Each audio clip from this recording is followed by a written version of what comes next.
અને કામ કરો, રાત दिन કામ કરો, જ્યાં સુધી લેણું નહીં ધોવાય ને ત્યાં સુધી ફૂલ મહેનત કરો, લેણું ધોઈ નાખો, પછી થોડોક આપણો જીવ શાંતિ પડે। જય જોહાર, જય આદિવાસી દોસ્તો। અત્યારે આપણા આદિવાસી સમાજની વાત કરવા જઈએ તો ઘણા બધા આપણા લોકો બહુ ગરીબ છે અને ઘણા બધા લોકો લેણામાં ફસાયેલા છે। તો લેણામાં બધા ફસાયેલા લોકોને હું એટલું જ કહેવા માગું છું, કારણ કે તમે મહેનત કરો અને શોખ ઓછા કરો। આપણા લોકો ઘણા ખરા શોખ વધારે કરે છે, દેવામાં ફસાયેલા તો બી સારી સારી ગાડીઓ લાવે, આ તે મોબાઈલો સારા લાવે। તો ખરેખર મારા આદિવાસી સમાજના લોકોને મારે એટલું કહેવાનું છે, કારણ કે આપણે પહેલાં દેવામાંથી નીકળી જાઓ, પછી બધા આપણે શોખ પૂરા કરો। અત્યારે આપણા ઘણા ખરા લોકો એવા છે ને દોસ્તો, બીજી એક આપણે વાત કરવાની છે, કારણ કે આપણે વ્યાજે પૈસા લીધેલા હોય, વ્યાજે પૈસા લીધી ત્યારે મિનિમમ તમે લાખ રૂપિયા તમે વ્યાજે લો તે 5-10% વ્યાજ ગણતા હોય, તો એમાં આપણે આખું વરા કામ કરીએ ને તો વ્યાજના માન થાય, તો ઓલી મૂડી તેમને પડી રહેવાની છે। તો દોસ્તો ખરેખર તો હું એમ કહેવા માગું છું આપણા સમાજનાને, તમે પહેલાં તો લેણામાં હોય ને તો લેણામાંથી નીકળી જાઓ, પછી બીજા બધા શોખ કરજો। કારણ કે અત્યારે મારું ગળું થોડુંક શરદીને હિસાબે બેસી ગયું છે દોસ્તો, અવાજ થોડો ઘણો, અને આપણું નાના નાના છોરા લઈને આવીને કામ કરાવીને પડ્યા હોય, જાણ ત્યાં પડે અહીંયા આપણું, તો આપણે એવડું બધું દુઃખ વેઠીને જાણ ત્યાં પડી નાના નાના છોરા લઈને આવીને, તો આપણે કમાવા આવ્યા તો પૈસા ભેળા કરવા પડે, પૈસા ભેળા કરીને લેણું ભરી નાખો, પછી આપણો જીવ શાંતિ પડી જાય।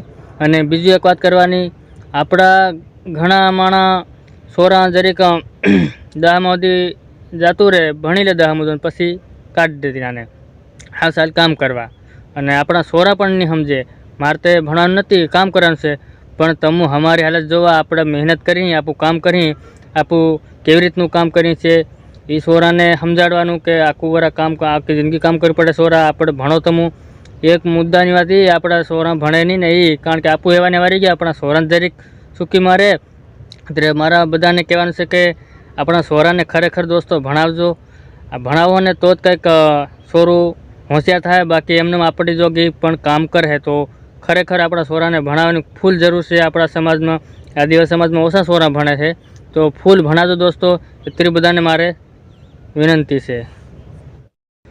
અને દોસ્તો તમને ઘણા ખરાને ખોટું લાગ્યું હોય, કારણ કે એમ કહે છે કે આ શોખ ઓછો કરવાનો, ને શોખ કરો નહીં કરો એમ નહીં, શોખ બધી કરો તમે, પણ જરીક ઓછો શોખ કરો। થોડાક પહેલાં લેણામાંથી નીકળી જાઓ, આપણે લેણું વધારે ને આખું વરા કામ કરીને લેણું નહીં આપણથી ધોવાય તો કરવાનું હું, પછી આખી જિંદગી આપણે કામ કરવું પડે।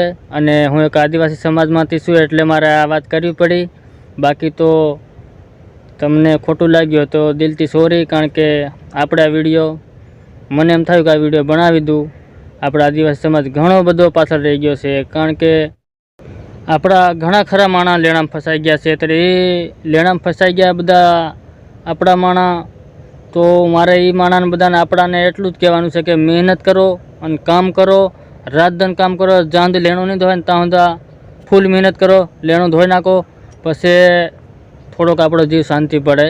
એટલે હું દોસ્તો એ કહેવા માગું છું, કારણ કે મને કોઈ ફેર નહીં પડે, હું જ કોઈને કામ કરી આવવાનો નથી, તમે કરો, તમે કમાવો, જે લેણાવાળા એ લેણાવાળાને ભરે, જે નીકળ રૂપિયા હંગેલા લેણાવાળા નહીં હોય એ રૂપિયા ભેળા કરે, મારા કહેવાથી શું ફરક પડી જવાનો છે, બધું તમારે આ વિચારવાનું છે। કારણ કે મહેનત કરવાની કે લેણું કેવી રીતે ધોવાનું એ બધું તમારામાં આવ્યું છે, મહેનત કરો। હું તો ખાલી એટલું કહેવા માગું છું, કારણ કે શોખ ઓછા કરો। આપણે હમણાં લેણાવાળા હોય ને બાઇક તમે હપ્તા પર લઈ આવો તો બાઇકના હપ્તા ભરો, લેણાવાળાને ભરો, શું કરો? તો દોસ્તો આ વાત મારે કરવાની હતી, એટલે મારો વિડીયો બનાવવો પડે। તો અત્યારે બધાને જય જોહાર, જય આદિવાસી।